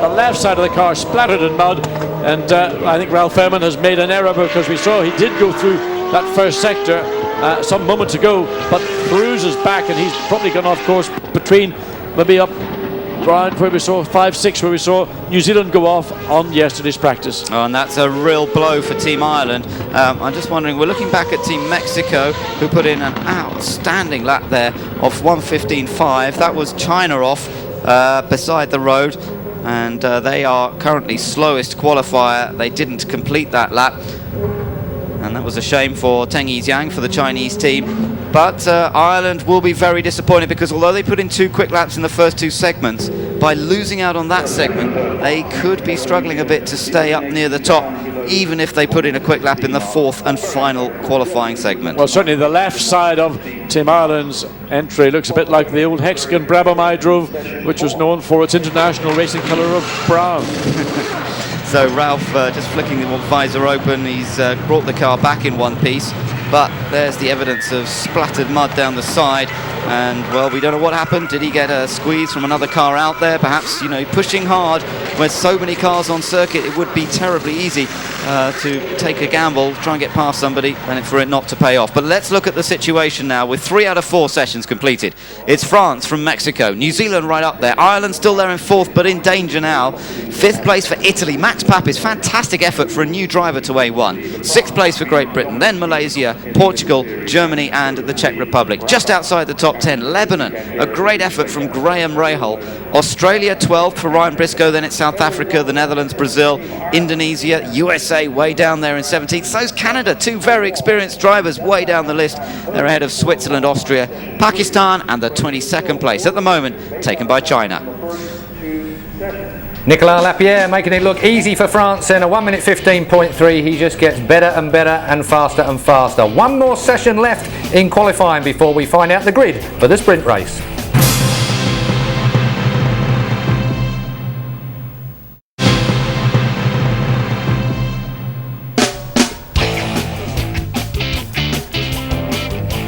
So this is the state of affairs regarding Ralph Fairman. He's gone off, but Team France are absolutely flying around Laguna Seca. They have set the benchmark.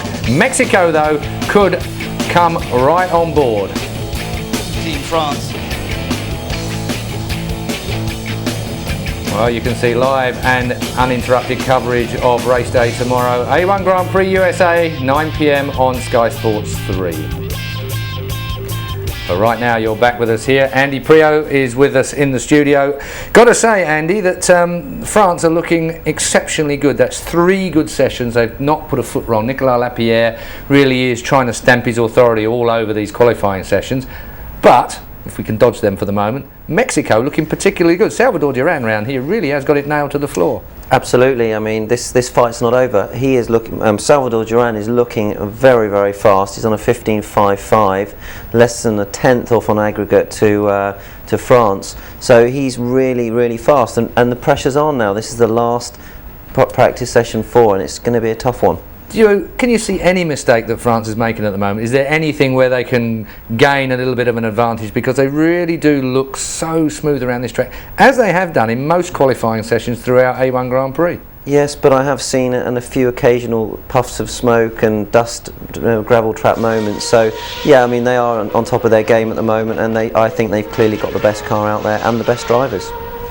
So Lapierre looking to put his car on pole position for the sprint race tomorrow as he comes into the home straight. Sprint race pole position will be what they're looking for, of course, and well, they've only got to really finish in front in the points of Team Switzerland to win the first ever A1 Grand Prix championship tomorrow. Interesting for Switzerland as well, from being in the top 3 for most weekends of the year to being 19th on the grid. Mondini's struggling a little bit here. Struggling, new driver, struggling with the setup, and you know, Yanni did a very, very good job. But France, they've got nothing to prove. You know, when you're driving a car and you really don't have to prove yourself, you just let your natural driving come out, and this is what's happening. And they're just performant, they're dominant. Ralph Fairman dropped the ball in that session when he was looking so promising. It's happened a couple of times this year with him. we've seen far too many incidents, either falling over traffic or get drivers wobbling all over the road in front of him, or as we've just seen then, dark brown tyres coming into the pits, and unfortunately he's tripped over himself a few times. It's disappointing. Well, we've got plenty still to come here. One more session, and you can see there Team Ireland working frantically to get their car ready for this all important and vital session as far as Ralph Furman's concerned. The last thing he wants is a poor sprint race grid start. France, though, looking superb, about a tenth of a second on aggregate better than Salvador Duran's Mexico. And really Duran is going to be going all out, flat out, to try and overcome for pole if he can. Let's go back to the track.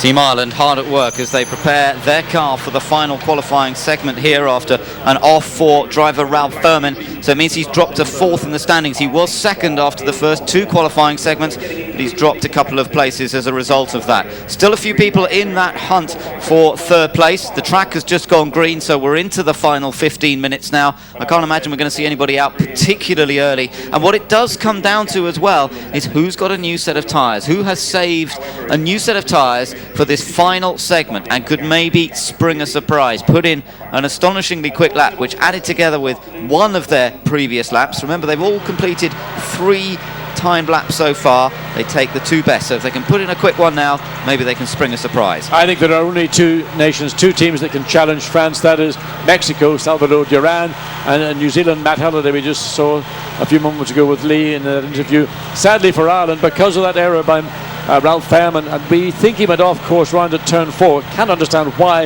at turn 4, because turn 4 is not a problem. Nevertheless, he created a problem and he's basically shot himself in the foot. So it's up to Mexico and New Zealand to challenge France. France, in theory, have got the best part of 2.5 tenths advantage over Mexico after that 3rd qualifying, and they've got half a second advantage over New Zealand. Well, we'll see what happens. Salvador Duran here, the youngster, he did make 1 or 2 little mistakes under pressure in the early part of the season, but he's gained a confidence now. Okay, things didn't go particularly well in Mexico, but he's really been groomed by the team, I think. They're really helping him along the path, and maybe today's the day where it all comes together for him. He's been on the podium, of course, as we've seen a couple of times, and maybe he can really challenge for the pole position, and even if not, a front row start would be a major achievement. Ralph Furman is preparing to get into his car as the time ticks away on the final 15 minutes. Well, Ralph's best lap over the 2 sessions that he actually got a time is a 1:16.2, and that's 0.9 of a second away from the best time that we have seen from France. So, I mean, the reality is Ralph Furman's going to have to do something in the 14s, 1:14, to put himself onto the front row of the grid. And with the pace that we've seen from Mexico and from New Zealand, France consolidating, I'm sure they've got the capacity, no doubt, to go that little bit quicker again. You're looking at Ireland at best getting a 2nd row grid start position for the sprint race.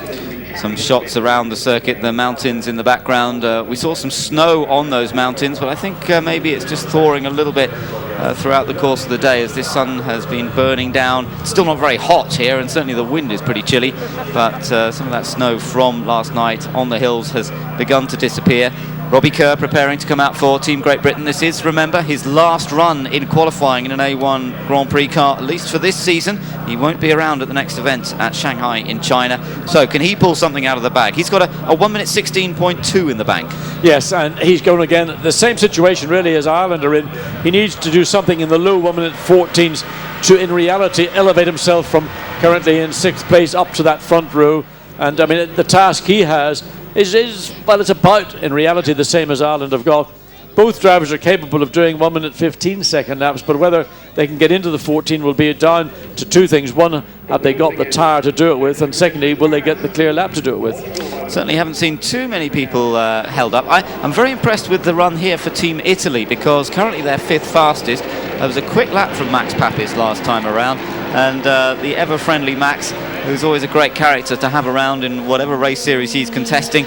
Been out of single-seaters for quite a while, but what a great effort. He's currently 5th. Well, these look like new tyres for Alvaro Parente for Portugal. Portugal currently in 8th place, best lap of 1:16.0. So there are a number of teams in that 1:16.0.1.2, of which Portugal, of the teams we were talking about, Ireland and GB, are better placed. So Alvaro Parent, also a driver who could certainly move forward, could get himself up onto maybe the second row of the grid. Certainly third row is very attainable. So Portugal on to track, and it looks as though Italy may well have new tyres on as well. So Papis, who put in a 1:16.1 on that last run, could well be very competitive again on his next run. Now I wonder what Portugal's going to do here. If anything, they haven't always performed well in the qualifying sessions. He qualified 9th last time out in Monterey, 11th in Central, but often his final qualifying segment is really something quite special. It's just that he hasn't always tied it together with a previous segment that's worked so well. Currently he's 8th. He did put in a quick time last segment, so let's just see what he can do this time. Just about to start his hot lap now. And there's only 2 cars out on track, so he's got that clear lap, and all he hopes for is that he doesn't catch up with those that may join. But I think he's going to get a clear lap. He's got new tyres on. It's Portugal, Italy, and now Lebanon. Lebanon just leaving the pit lane. And fortunately for Alvaro Parent, he gets past Lebanon before they exit out of turn 2. Yeah, that won't cause any problem to him. He's just winding his way around the outside there as the car from the pit lane has to exit just there, quickly into turns 3 and then up towards turn 4, which is where we believe Ralph Berman had his little mishap in that previous qualifying segment, and Parent just runs it out to the curb. I think you can see the mark against the curb where Ireland looked like they dropped that left side suspension down, and it may well have been that it caught some of the curbing, and that's why they've had to work on the left front suspension of Team Ireland's car. This is a pretty good lap so far for Alvaro Parent. He's up on some of the quickest times we've seen, but I think we're going to see some very quick laps coming in on those guys who are on new tyres. A real changing, seesawing battle going on in qualifying. Currently he's down in 8th position. Can Portugal move up? Look how well up he is now. Oh, that's a bunch of time. So Alvaro Parent saved the best for the last run. These new tyres really working the circuit, having had the benefit of 3 runs. And as the conditions continue, when he lofts up, he makes a big error. He gets the back end sliding one way and he wants to turn the other way. All that work he's done is just blown it out in turn 11. Not completely. He's still going to complete the lap, but it's not going to be... Oh, look at that. He was 3/10 up and he's now 4/10 down. It's still, though, put him up into 3rd position. It's a big leap and he's in the 15s. A 1:15.981. 15.98 for Portugal, and that's put them 3rd currently. Now Italy on a fast lap, kicks the dust up through the corkscrew. Can Papis do something else? Not quite as quick this time as he was last time around, I think. Well, Italy currently in 6th position. If he can get into the 15th, he'll be happy with that. So Max Papis looking to try and consolidate that 3rd row grid position. But what a loss for Portugal. Alvaro Parent got it all wrong on that final turn. He could have certainly put himself in terms of lap time close to equal quickest of friends. So Italy goes 4th now. That was a 1:16.6, so yeah, they'll be a little disappointed with that. Not quite as quick as his previous best, and we think that was on new tyres. Lebanon, keep an eye on Graham Rahal. Loves this circuit, knows it well, and he could be on for another top qualifying performance in terms of their best ever. They've never qualified in the top 10. Maybe that's asking too much of such a rookie driver, but let's just see what he can do here. Well, I think Graham Rahal has certainly got an opportunity to get into the top 10 comfortably. Whether he can retain that over then the remaining, 7.5 minutes of this session, well, that's to be decided by the remaining runners. Across the line, he goes 4th. What a great effort, a 1:16.3, but as you say, John, we're going to see a lot of improvement, so whether he can hold on to that, but a very good opportunity to remain in the top 10. Now, Germany was very quick in the last qualifying segment. Let's see what they do this time. They did a 16.000, so if he can match that, he's going to put himself up into 4th place. That's where Lebanon have just elevated themselves. They'll be down in 5th. Across the line, he does go 4th, that's right, just in behind Portugal. It's still France leading, Mexico 2nd, Portugal 3rd. Now Germany 4th, Lebanon 5th, Italy 6th, followed by New Zealand. But New Zealand have yet to come out on this 4th and final segment. France just waiting their opportunity as Nicolas Lapierre strapped in. Only 1 car out on track. That's Adam Khan for Pakistan. Everybody else remaining in the pit lane. We've seen 1, 2, 5 cars out. Hot lap for Pakistan. There are 17 nations waiting in the pit lane as Adam Khan comes into turn 2, locks up that unloaded inside wheel. This is his last opportunity. Pakistan currently 21 of 22. His best lap previously was a 1:18.5. Well, he needs to find about 15 seconds this lap to make any significant improvement. Yeah, he's quite a long way down on aggregate, 5 seconds off the fastest pace on aggregate, these 2 laps added together. But let's just keep an eye on him as he climbs up the hill here. And Pakistan, because he's been out of the car for a little while, it's always difficult, having been out of the car for a while, to get yourself up to speed immediately.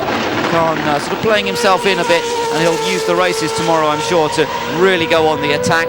21st currently. Can he move ahead of Austria? That's his nearest competitor. But to do that, he's still going to need quite a big chunk of time found on this lap. Well, it's not obviously going to be 15 seconds, but it's going to mean an awful lot of time, way beyond where we've seen Adam's best at 1:18.5. He needs to be down into the 14s, the 15s at worst, to see any significant move forward, even to get into the top 10. And I think that's a big question, and it's probably not going to get answered here today. Let's see as he comes out of the final corner. I think he might move ahead certainly of Austria on this lap, but Austria will have another chance to come back at them. 21st, no he doesn't actually, he stays just behind Austria, and 21st place, just China behind. And so Adam Khan just obviously finding it a little bit difficult to get straight back up to speed in qualifying here in A1 Grand Prix. Let's see how he gets on in the races tomorrow. Ralph Furman still waiting to come out for Team Ireland. But currently out on track are Austria, Indonesia, the USA. We've got to have a look and see what's going on with Team USA, and of course New Zealand. New Zealand, currently they've dropped down, but that's only because they've just gone out. New Zealand in 7th place. Remember, Matt Halliday's superb 1 minute 15.823 has him right in the frame for a front row or certainly a second row grid position. So now coming out onto circuit is Ryan Briscoe for Team Australia. On track, Austria. Austria, well, they need to find a bit, if they could find a bit of time here, they could move up from current 20th place perhaps into the teens, the late teens. This isn't a bad lap coming up from Matthias Lauda. Certainly at the first split he's only 0.3 of a second slower than the best lap of the day we've seen from Team France. Well, the best time that Matthias Lauda has is a 1:17.2. He will look to get into the 16. So we could see Austria maybe leapfrog up to somewhere around about 15, 16, which would be, I think, a strong performance on Matthias Lauda's return to A1GP. Back down the hill he comes. Now this second split down there showing plus 2.2. That could still make a big difference here for Matthias Lauda to move up from his current 20th position. Let's just see what it does. He has struggled in qualifying, but this could be potentially one of his better efforts. In the meantime, Portugal has gone third on a 1:15.9, totaling out at 2 minutes 32.042 for his 2 best runs. Austria up to 15th there, so they have gained several places. It's now a question of how those cars around them improve. Team USA, Brian Herter, a mountain for Brian Herter to climb, currently showing in 18th. Brian Herter climbs, but it's not enough. 12th place, and that's the best that he will be on the grid for tomorrow. There are still quite a few cars behind him. New Zealand have just gone second. New Zealand with a 15.7 on that last lap, so another great lap from Matt Halliday. But for Team USA, some disappointment there. The best they'll qualify is 12th, and I think in fact they may get squeezed down a couple more places before this is over. So real pressure now on Mexico. They were second, they've been demoted down to third. There is Mexico about to go out. Salvador Duran has been demoted by Team New Zealand on a 1:15.773, which accumulates into a 2 minutes 31.6, as opposed to Mexico's 2 minutes 31.7. But Mexico is on new rubber. That should see further improvement. Mexico is in the position, the only team left now, to challenge France for pole position. But France is on new tyres as well, John, so they've got the potential to defend that pole position. They've got the right tyres they need, but this really is going to be a wonderful battle between Mexico, France, and let's just see what Ireland can do. They've dropped to 8th with the various improvements. Can they get back onto the second row? I think it's all going to be about Mexican spice and your temperament and passion, and the sort of cool, calm, the way that the French have gone about their A1GP season to date. They've just been so controlled, so outstanding. Real challenge of different personalities. Yeah, going to be a fun one to watch. And of course, engineering-wise, they're both looked after the same team. So we'll wait to see what happens. Australia on track. This is Ryan Briscoe. Let's see where this puts him across the line. 4th for Australia. That's outstanding for Ryan Briscoe. A brilliant effort. a 1:15.7. The guy's in his first ever qualifying in an A1 Grand Prix car, and he's put the car fourth so far. Been brilliant. And now we've got Thomas Enger, Czech Republic. They're showing, because we're in the third or fourth of their runs. They're 14th at the present, but they've got a 1:16.628 already in the bank. So any improvement will see him leapfrog comfortably into top 10. So he's, yeah, as you say, like a potential for a big jump here. 14th currently. Where this is going to put the Czech Republic, Thomas Enger. Did he have new tyres? Is it going to be a quick one? Well, it puts him into 9th place. A pretty quick lap, not as quick as he would have liked. Into the 10th at 9th place, just ahead of Ireland. Ireland still to put in their final run. China on track as well, so are the Netherlands. Jos Verstappen runs up the hill. This is coming out at 5 into turn 6. Critical corner, because you've got to maximise your exit speed. It's just very steep. You've got to get the grunt up the hill to get good speed. Then crest on the brakes, turn the wheel. Where's the racetrack? Oops, there it is.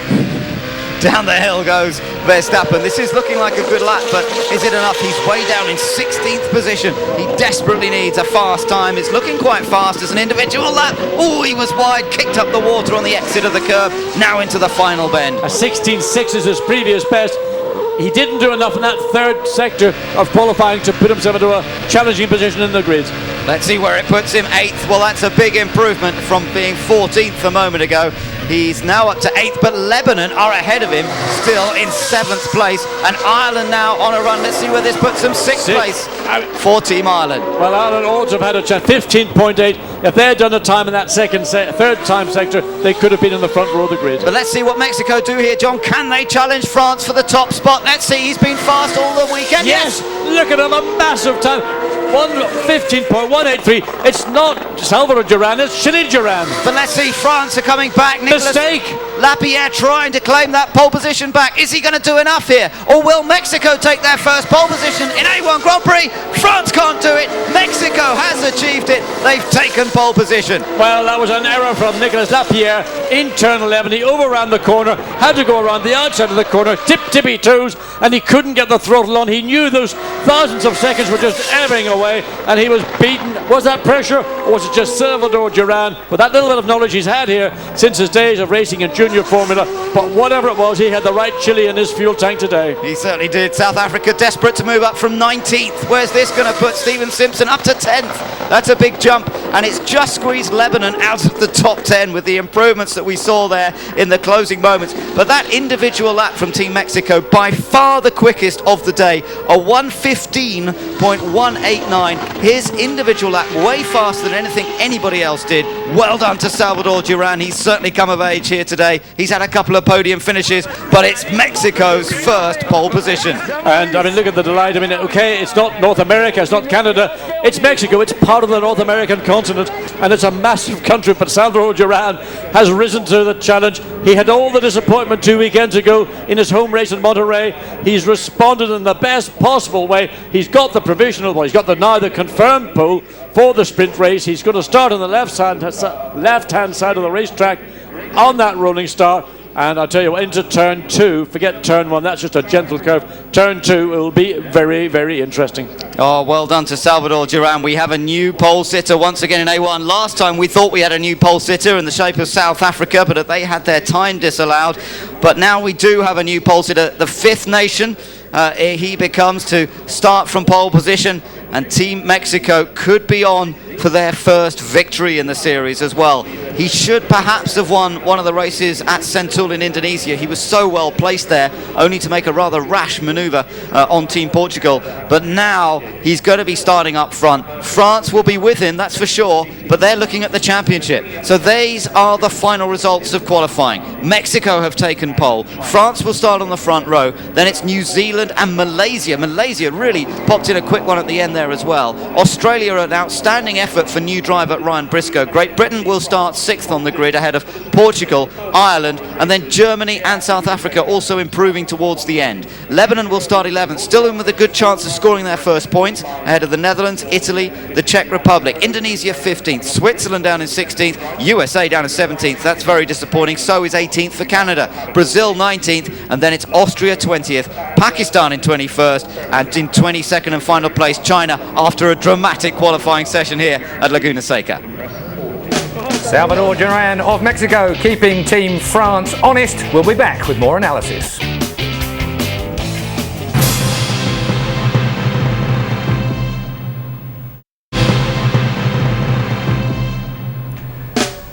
The build-up to tomorrow's American A1 Grand Prix has been dramatic, and now it's been capped by Mexico getting their first ever pole position at the penultimate round of A1 GP. With me here is still Andy Prix. Got to say, you noticed that Mexico went out with brand new tyres. It worked for them perfectly. You also said in our last analysis segment that France can make mistakes, and did. They did, but let's face it, if this is a bad day to be on the front row, only a 1/10.5 off pole, then I'll be pretty happy with that. But I have seen them crack before. We've seen them make a few mistakes, and it's great to see new faces at the front of the grid. There are a couple of remarkable results out there. I think Ryan Briscoe, the youngster, Chip Ganassi has put his faith in him in IRL, and he's been racing in IndyCars really, really well. Comes back from that big accident last year and goes and cracks off a fantastic time, 1:15.7. Brilliant performance by Ryan. He's bounced back, as you say, from a near fatal accident. This is the first time he's driven a single seater since that accident, and he's proved he's a world-class driver. It's really interesting to see some of these drivers come back into this championship and see A1 as a championship to relaunch their career, and Ryan's done a great job and he's helped himself a lot. Ralph Furman, Team Ireland, will rue that session 3. I know, I believe that Ralph will feel quite disappointed with what's happened. We don't know what happened. We know that he ran off the road. We saw the China car broadside across the track. That could have been part of the problem, but another disappointing result for Ralph. And Robbie's done a good job to be in the top 6, but I don't know where Malaysia found that time. They've now 4th position. They did a 15.5. They were nowhere the whole session. So the grid has really changed in that last few minutes of that session. It's going to be a very hectic sprint race tomorrow. Yeah, it's going to be great, and I'm just sorry I can't be here to watch it. I think it's going to be a spectacular race, and I'd like to see Mexico win, but I think France are looking pretty good. Certainly for the championship. Yeah, the championship's as good as done and dusted now for France, but yeah, there's still a lot to go for. Indeed. That's all we've time for today, though. It's a big thank you to Andy for being with us throughout our A1 coverage, and of course he's off to his real job now, the defence of his World Touring Car title with BMW Team UK. And it's been a pleasure, mate. Best of luck from all of us. Thank you very much. And of course you can follow Andy's progress via his website, www.andyprio.com. Now you can see highlights of today's A1 qualifying at 1 PM on Sky Sports 3, and then join us at 9 PM on Sky Sports 3 for live and uninterrupted race coverage from Laguna Seca of the USA Grand Prix. So France have put themselves in the perfect position to capture the inaugural A1 Grand Prix Championship, but they've still got to beat Mexico tomorrow. I'll be joined by Ben Collins for what is sure to be a classic day's racing. See you then.